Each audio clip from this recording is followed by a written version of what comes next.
பிரபஞ்ச சக்தியும் மனித புத்தியும் இந்த உலகில், இந்த உலகம், இந்த பூமி, இந்த நட்சத்திரங்கள், இந்த வானிலைகள் எல்லாமே உருவானது பிரபஞ்ச சக்தியால் என்பதுதான் பலரின் கணிப்பு. பிரபஞ்சம் என்பது என்ன? நமக்கெல்லாம் மேலான ஒரு சக்தி. அதுதான் இந்த பூமியில் உள்ள அண்ட சராசரங்களையும் வழிநடத்துகிறது, மக்களையும் வழிநடத்துகிறது.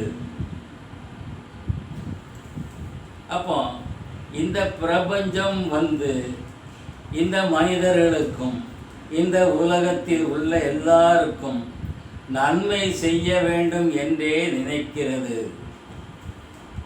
ஆனால் மனித புத்தி அதை தடுக்கிறது. ஒரு சின்ன உதாரணம் சொல்லுகிறேன். ஒருவர் நினைக்கிறார், நான் மருத்துவராக வேண்டும் என்று.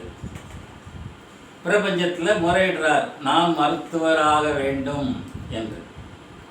ஆனால் நமது புத்தி, நீ மருத்துவராக தகுதி இல்லாதவன், நீ சரியாக படிக்கவில்லை, நீட் தேர்வில் வெற்றி பெற முடியாது என்பதெல்லாம் இந்த புத்தி குறுக்க கொண்டு வரும். இருந்தாலும் இவர் இந்த புத்தியின் பிரகாரம் நடந்தாரையானால் அந்த பிரபஞ்ச சக்தி இவருக்கு மறுக்கப்படும், தடுக்கப்படும். அதனால் தான் எதிர்மறையான வார்த்தைகளை பேசக்கூடாது என்று பெரியவர்கள் சொல்லி இருக்கிறார்கள். பெரியவர்களுக்கு உணர்ந்தவர்கள்.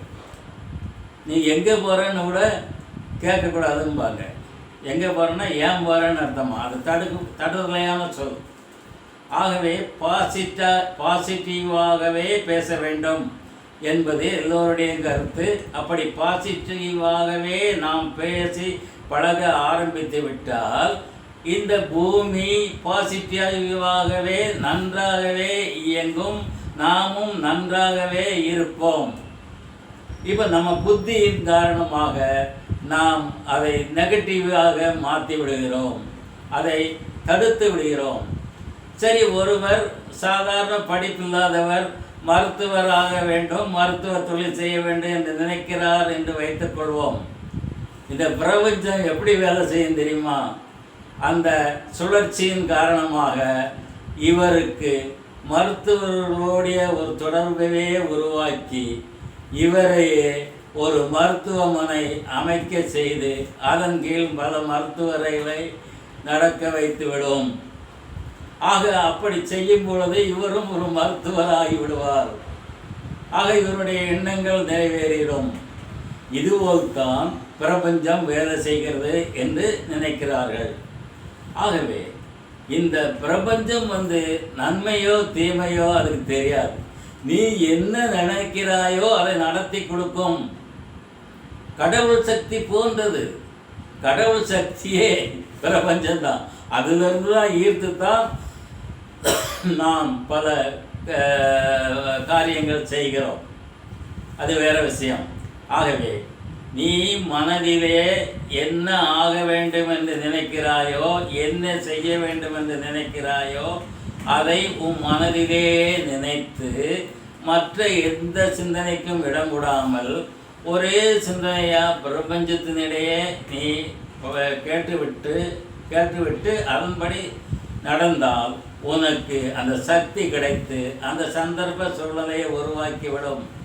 ஒருவர் வீடு கட்ட வேண்டும் என்று நினைத்தால் நான் வீடு கட்ட வேண்டும், இந்த இடத்தில் கட்ட வேண்டும், இப்படி ஜன்னல் வைக்க வேண்டும், இப்படி இருக்க வேண்டும் என்று நீ நினைத்தால் அந்த பிரபஞ்சம் உனக்கு தகுந்தாற்போல் ஒரு வருமானத்தையும் ஒரு இடத்தையும் தேர்வு செய்து அழகான நீ மனதில் நினைத்தபடி உருவாக்கி கொடுக்கும்.